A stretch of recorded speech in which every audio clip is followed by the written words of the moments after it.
Hey folks, Kayak DIY here. Today we're going to talk about the Riot Mako series. I've been using these kayaks here for the last several months. You might have seen them in a few of my videos. This is the Riot Mako 10 and this is the Riot Mako 12. The Riot Mako 10 comes in at $9.99. That's what makes it so darn attractive, because it's the lowest price pedal kayak out on the market to date. So I want to show you guys what you can expect from the lowest price pedal kayak on the market to date. So we're going to end up doing a walkthrough of the features of both of these kayaks, and then we're going to take them out in the canal and I'm going to show you a little bit of the speed, performance, stability, things that are important to you. So stay tuned here, and if you have any comments or questions, comment below this video and I'll try to address those in orderly fashion. So come on, let's go. So after using both of these kayaks for the last several months, I want to do a little bit of a bow to stern walkthrough of the kayaks and talk a little bit about some of the pros and cons and things that I like about the kayaks. So starting off, we're going to talk about the Riot Mako 10, the red kayak that you see right here. Starting out at the bow, we have a nice generous molded in grab handle. I love it when kayak manufacturers mold in grab handles, because you don't have to worry about the grab handles then breaking. If you get like webbing grab handles, a lot of times I find that those can break easier. So I like that they did a molded in grab handle. Now, looking at the design here of the bow of the Riot Mako 10, it has a very different bow. The bow is very wide and has a lot of flare, but it also has a lot of rocker. So the bow comes up quite a bit, and that allows it to do relatively well in waves. Now, if waves come over the bow, they come down this contour, they run around the hatch and then down kind of into this little pocket right here. I'll move the pedal drive here and you'll see water pools in here a little bit. So my first con kind of is I don't understand kind of the bow and why they chose to give it this design.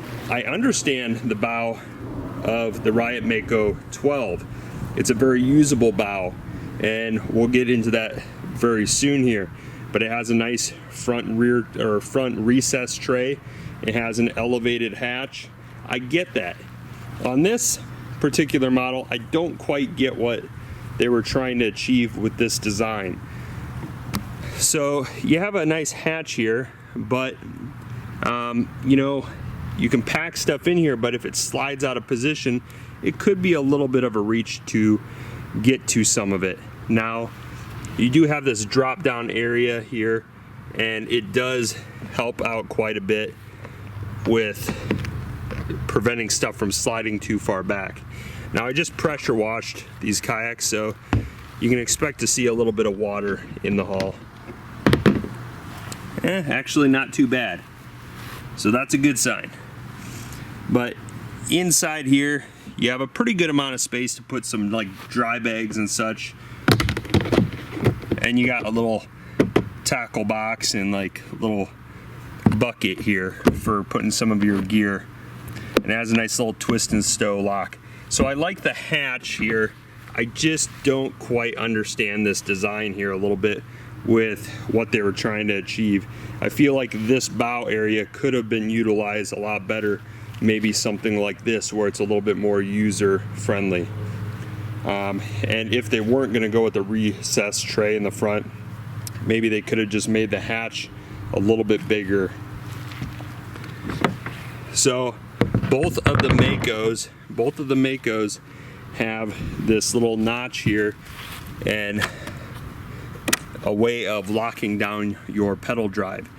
So these little toggles here lock the pedal drive into place.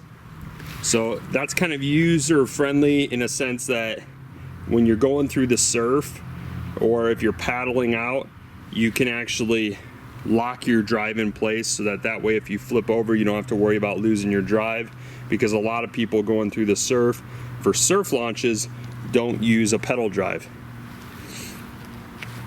we'll get more in depth on the pedal drive here. Now, let's talk a little bit about what they did really well on this kayak here up in the front.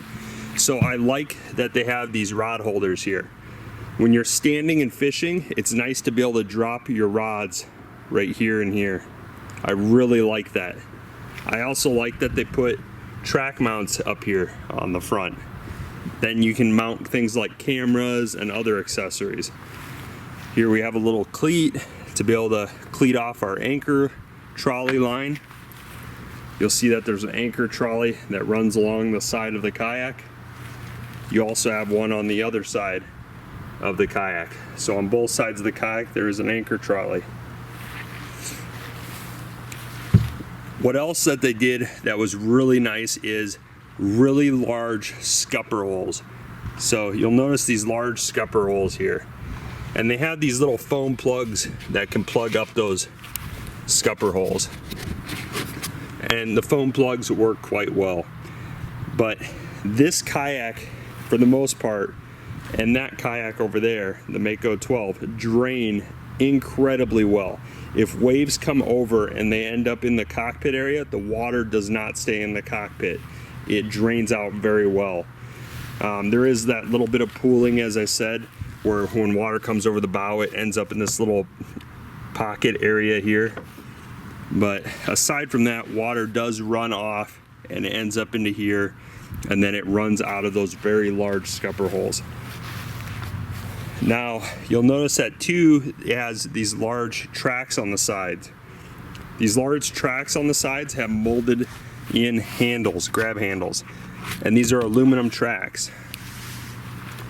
I like that. It works very well. It gives you a lot of space for rigging. You can put rod holders and all sorts of things on those tracks. The seat is also mounted to the tracks. Now, one thing that I will say with the seat is that the seat doesn't come off of these tracks very easily. So when you're storing your kayak, a lot of times I like to remove the seat, and I like to, keep the seat in good condition so that it doesn't fade or, get beat up by the sun. But I can't remove this seat very easily. It's doable, but it just doesn't mount back onto the track system very easily. So if you remove it, it's kind of a headache to put it back on. So that is another con of the Mako series. Both of the Mako series have that, and that's one thing I wish would change, is I would like to be able to remove the seat in an easier fashion for storing. Because as you can see, the seat has gotten a little bit faded because I oftentimes have it sitting outside. I have it sitting out on the dock over here, and I am, I'm using these kayaks.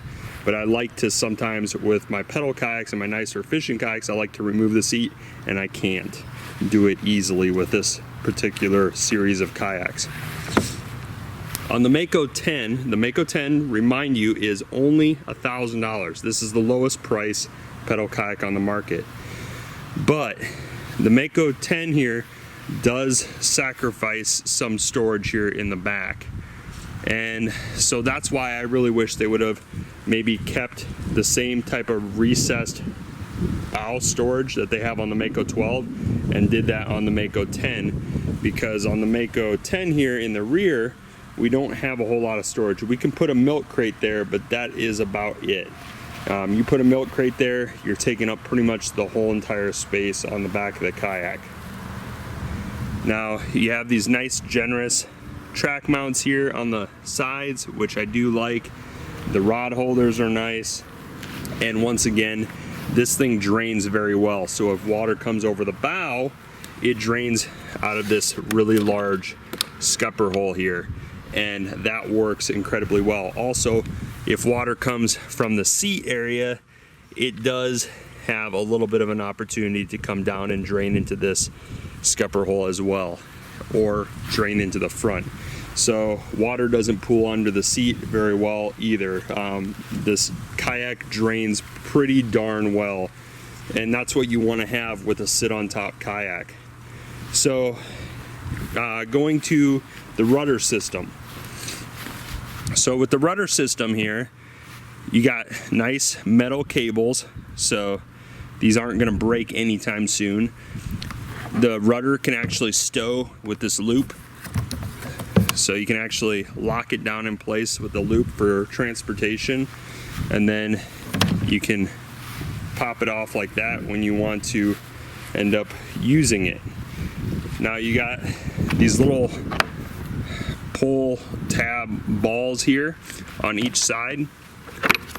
You got a black and red one here, and those are your uphaul and downhaul lines. So that's what pulls the rudder up and flips it down into the water.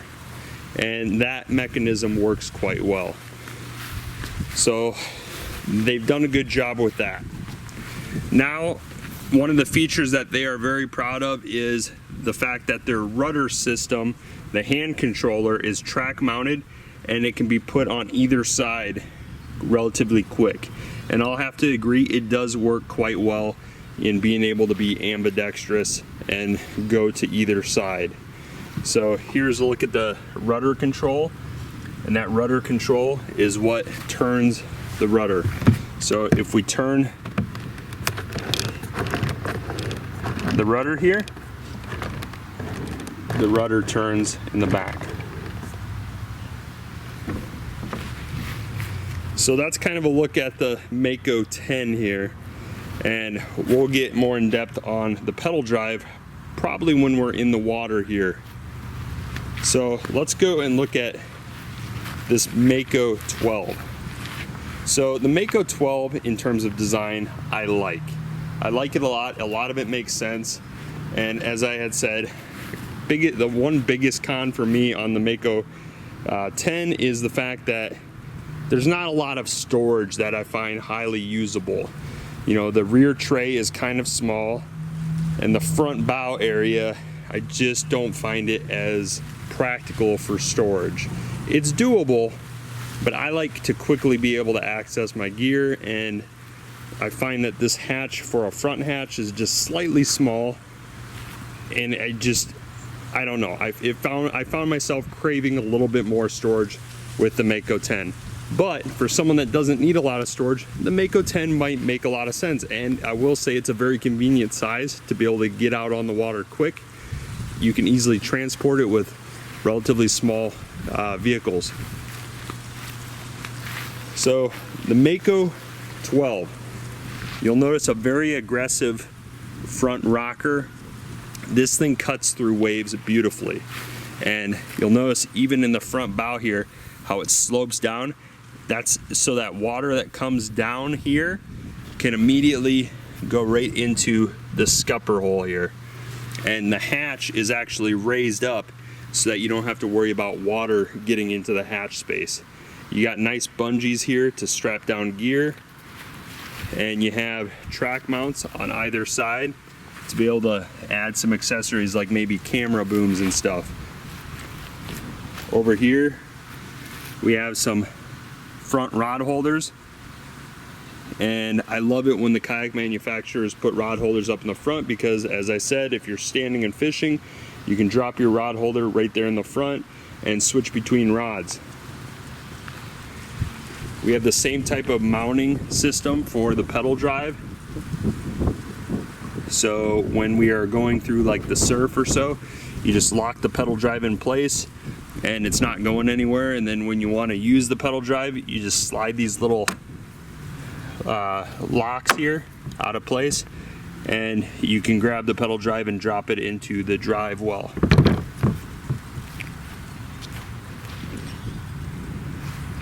You have a similar drive well to the Mako 10, and you have the nice big scupper holes here as well, which I like. These scupper holes, as I've said, are probably one of the best that I've seen on any kayak in terms of ability to drain water quickly. This kayak really doesn't hold any water, so you know, if water comes over the bow, a big boat swamps you, it's going to drain water really quick. You got a bottle keeper here on the Mako 12, which you also have on the Mako 10. You got nice storage underneath the seat, so you can maybe put a few tackle boxes there for easy access. You got the same track mounts on the side, you got the same anchor trolley running along the side. But the biggest difference with this model is the shape. The shape of this kayak just cuts through the water really, really well. And it has a lot more storage.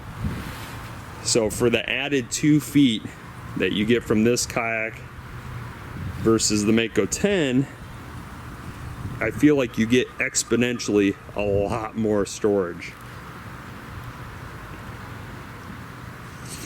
You got the same rudder control system that you can swap between either side, so you can simply unscrew the track mount and you can move it over to the other side if you're right-handed or left-handed. You have a little track mount underneath the seat on both models, and I'm not sure exactly how I would use that. You have track mounts here on the back, which I would probably use for either a camera or for a light pole or a safety flag. You have a drain plug here. I will say the drain plug, I feel it works pretty well at draining most of the water. Like if you really were to put water in the hull, it does a pretty good job of draining most of the water. I have yet to find a kayak that drains really well, and almost all kayaks that I've owned will get a little bit of water in the hull.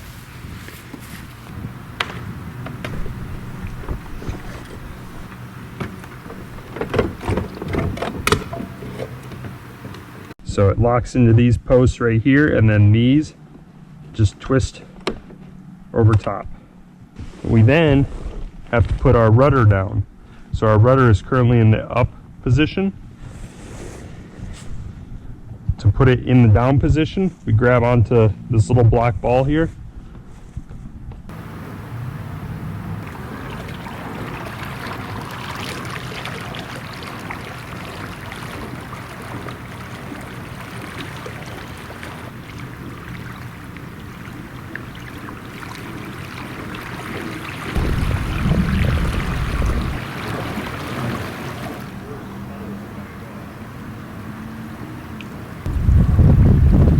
Actually, in reverse, it pedals quite well.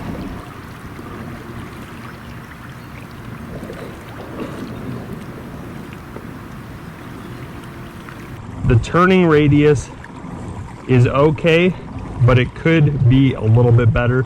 I think one of the big problems is that they have too much slack in the rudder control lines.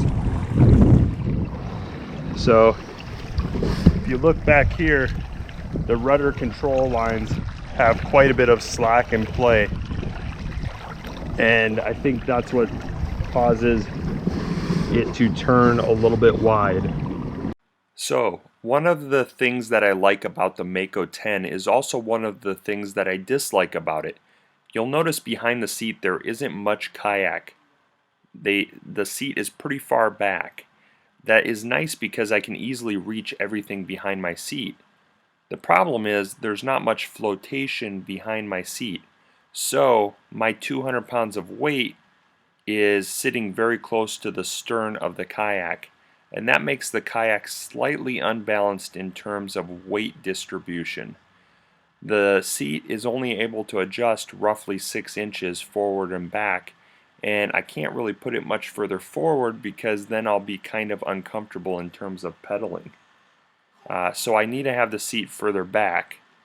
So if you're weighing more than 200 pounds and you're taller than me, this might be a hindrance to you. I find that I can still pedal this kayak comfortably and be happy, and at $1,000 it's way under the price of other kayaks out on the market. But to others it might be something that's upsetting to them. So if you are shorter than me and you weigh the same weight or less, chances are you'll be perfectly happy. If you weigh more than me and you're taller than me, it might be something that upsets you with your purchase. So just something to keep in mind. Here I was just trying to see the stability while standing, and you'll notice that I was actually standing on one side of the kayak. I actually fell off the kayak before the kayak flipped, which is unusual. That means the kayak has pretty darn good stability when you're able to stand in the center of the kayak and have good weight distribution. So like right now, I'm standing ahead of the seat, which means my weight is relatively centered, and then the kayak actually is pretty darn stable. We can take a look at that again. You'll notice that I'm standing on the side gunnel, all on one side, and it took quite a bit to flip that kayak. For a 10-footer, this thing performs pretty well. 200 pounds on the front of the kayak.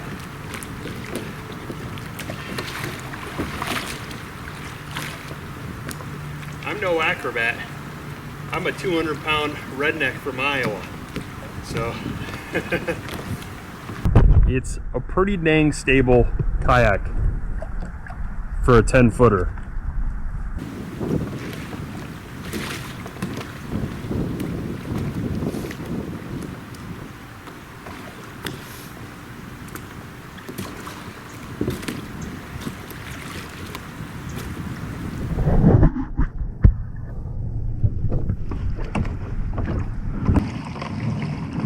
So pedaling the Mako 12 is very easy, and as you can see, it picks up some decent amount of speed with very minimal pedaling effort. I'm not moving my feet a whole lot. I'm not exerting a lot of force in order to go at a pretty good rate of speed.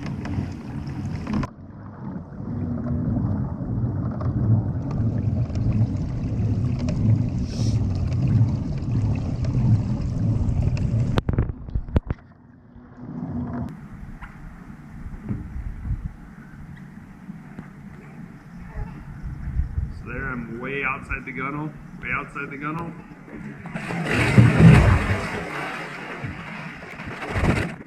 So having a large portion of the weight centered on the kayak in terms of weight distribution is the big difference between the Mako 12 and the Mako 10.